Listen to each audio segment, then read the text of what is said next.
আসসালামু আলাইকুম রহমতুল্লাহি ওয়া বারাকাতুহু। বন্ধুরা, আশা করি আপনারা ভালো আছেন। তো চলেন আজ আমরা এই ভিডিওর মধ্য থেকে শিখি হজের কয়টি ফরজ রয়েছে, হজের কয়টি ওয়াজিব আছে। এই হজ পালন করার নিয়ম বিধিগুলো আমাদের সকলেরই জেনে নেওয়া দরকার। এই হজ পালন করলে এর কতটুকু ফজিলাত রয়েছে এ সম্পর্কে আমাদের সকলেরই জানা দরকার। আল্লাহ পাক রব্বুল আলামিন কোরআন মাজিদের মধ্যে জানিয়েছেন, আলা হজ্জু আশহুরুম মা'লুমাত, হজের মাস সম্মিলিত মানুষের কাছে সুপরিচিত। কোন মাসে হজ পালন করতে হয় এ সম্পর্কে দুনিয়ার সকল মানুষ কম বেশি অবগত রয়েছেন। হাদিস শরীফের মধ্যে আমার আপনার নবী জানিয়েছেন, হজরতে আবু হুরায়রা রাদিয়াল্লাহু তাআলা আনহু হতে বর্ণিত, তিনি বলেন, খতাবানা রাসূলুল্লাহি সাল্লাল্লাহু আলাইহি ওয়াসাল্লাম, আল্লাহ পাকের নবী একাদা আমাদের সম্মুখে ভাষণ দিলেন, তিনি বক্তৃতা দিলেন। ফাকালা, অতঃপর তিনি বললেন, ইয়া আইয়ুহান নাস কদ ফারাদা আলাইকুমুল হাজ্জা ফাহাজ্জু, তোমাদের উপরে আমার আল্লাহ পাক রব্বুল আলামিন হজকে ফরজ করে দিয়েছেন, সুতরাং তোমরা এই হজ পালন করবে। ক্বালা রাজুলুন আকুল্লা আমিন ইয়া রাসূলুল্লাহ সাল্লাল্লাহু আলাইহি ওয়াসাল্লাম, তার মধ্য থেকে এক ব্যক্তি উঠে দাঁড়িয়ে বলল, ইয়া রাসূলুল্লাহ, ইয়া হাবিবাল্লাহ হুজুর, এই হজ কি আমাদের জন্য প্রত্যেক বছর ফরজ নাকি শুধু এই বছরের জন্য ফরজ? আমার নবী চুপ করে রইলেন। ফাসাকাতা হাত্তা কলাহা সালাসান, একইভাবে লোকটি তিনবার প্রশ্ন করল, কিন্তু আমার নবী তার প্রশ্নের কোনো উত্তর দিলেন না, জবাব দিলেন না। এরপরে আমার নবী উত্তর দিলেন, লাউ কুনতু নাআম লাউ ওয়াজাবাত, আমি যদি একবার হ্যাঁ বলে দিতাম তাহলে অবশ্যই এই হজ তোমাদের জন্য প্রত্যেক বছর ফরজ হয়ে যেত, যা পালন করতে তোমরা অক্ষম থাকতে, এই পালন করতে তোমরা সক্ষম হতে না। প্রত্যেক বছরে হজ পালন করা একজন মুসলমানের পক্ষে সম্ভব নয়। তাই আমার নবী বললেন, যে বিষয়ে আমি তোমাদেরকে কিছু বলিনি ওই বিষয়ে তোমরা কোনো প্রশ্ন করো না। তোমাদের পূর্বে যে সকল নবীর উম্মতেরা দুনিয়ার বুকে ছিল, তারা তাদের নবীদের কাছে বেশি বেশি প্রশ্ন করত, তাদের নবীদের সঙ্গে তর্ক বিতর্ক করত। এই তর্ক বিতর্ক করার দরুন তারা কিন্তু ধ্বংস হয়ে গিয়েছে। সুতরাং আমি তোমাদেরকে যতটুকু কোনো কাজের নির্দেশ দেই তোমরা ততটুকুই পালন করো, আর যতটুকু কোনো কাজ থেকে আমি দূরে থাকতে বলি, তোমরা সেই নিষিদ্ধ কাজগুলো থেকে তোমরা নিজেদেরকে দূরে সরিয়ে রাখবে। রাসূলুল্লাহ আমাদেরকে এই উপদেশটা হাদিসের মধ্যে দিলেন। পূর্বের অনেক নবীরা তাদের নবীদের সঙ্গে বিভিন্ন শরিয়াত সম্পর্কে প্রশ্ন করত, যার কারণে তাদের কাছে তাদের শরিয়াত আরও কঠিন থেকে কঠিন হয়ে যেত। তো এই হাদিস থেকে জানা গেল হজ আমাদের সকলের জন্য, যাদের সামর্থ্য আছে তাদের জন্য ফরজ করা হয়েছে। তো বুনিয়াল ইসলাম ওয়ালা খামসিন, অপর হাদিসের মধ্যে এসেছে ইসলামের 5টি ভিত্তি রয়েছে, এর মধ্যে হজ হলো একটি। 5 নম্বর যে ভিত্তিটি সেটি হলো হজ। হজ কোনো মানুষের যখন সামর্থ্য থাকে পালন করার মতন, রাস্তায় কোনো আপাত বিপদ থাকে না, তখন ওই ব্যক্তির হজ পালন করতে হবে। যদি না পালন করে একটি ফরজ তরক করার দরুন পরকালে ওই ব্যক্তি কিন্তু শাস্তির যোগ্য হবে, জাহান্নামেও যেতে পারে। সুতরাং আমাদের সকলের উচিত, যাদের সামর্থ্য আছে তারা একবার দিদারে কাবা, দিদারে মদিনা ঘুরে আসা অবশ্যই দরকার।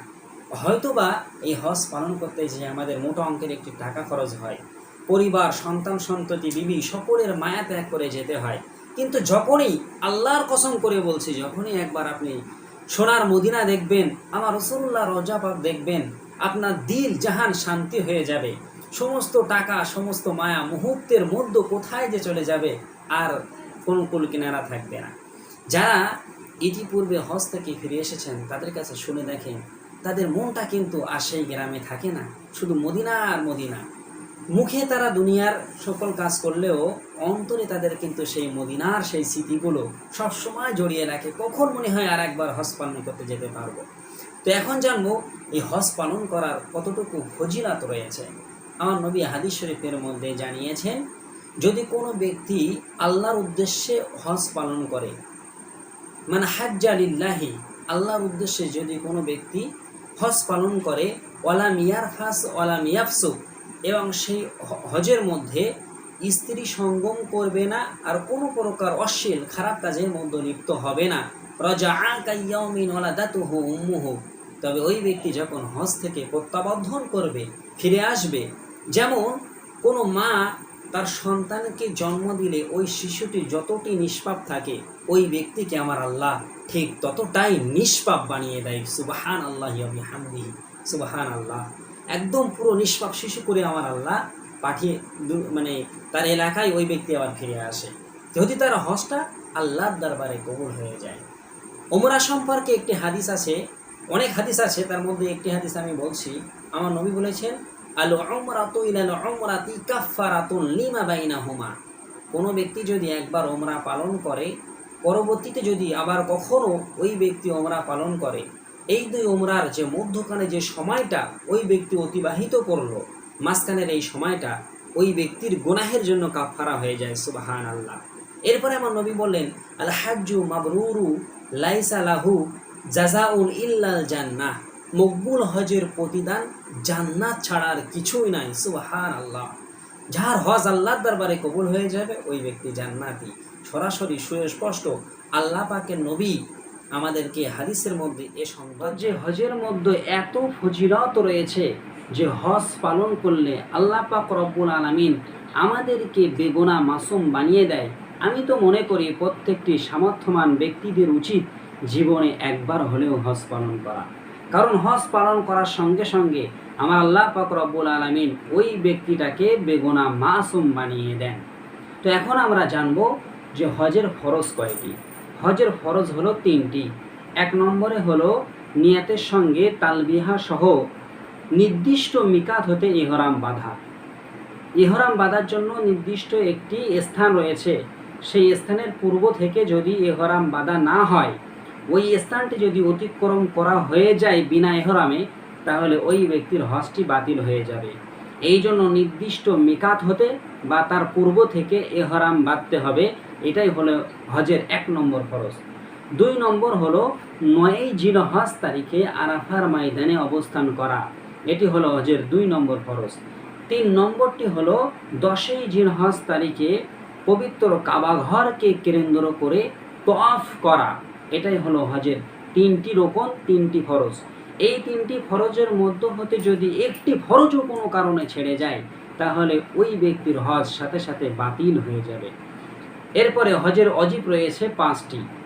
এই 5টি অজিব সম্পর্কে আমাদের মানা দরকার এবং জানা দরকার। 1 নম্বর অজিব হলো যে আরাফার ময়দান থেকে প্রত্যাবর্তন করার সময় মুজদালিফায় অবস্থান করা। 2 নম্বরটি হলো যে মা হাজেরা আলাইহিস সালাম ও ইসমাইল আলাইহিস সালাতু ওয়াস সালামের স্মৃতি বিজড়িত সাফা ও মারওয়া পাহাড় দয়ে সাই করা। এটি হলো হজের 2 নম্বর অজিব। 3 নম্বরটি হলো যে জামারায় অবস্থিত 3 শয়তানের প্রতীকী স্তম্ভের উপরে কঙ্কর নিক্ষেপ করা। আর 4 নম্বরটি হলো যে হালাক হয়ে যাওয়া, অর্থাৎ নেড়া হওয়া কিংবা চুল ছেটে ছেটে ছোট করা।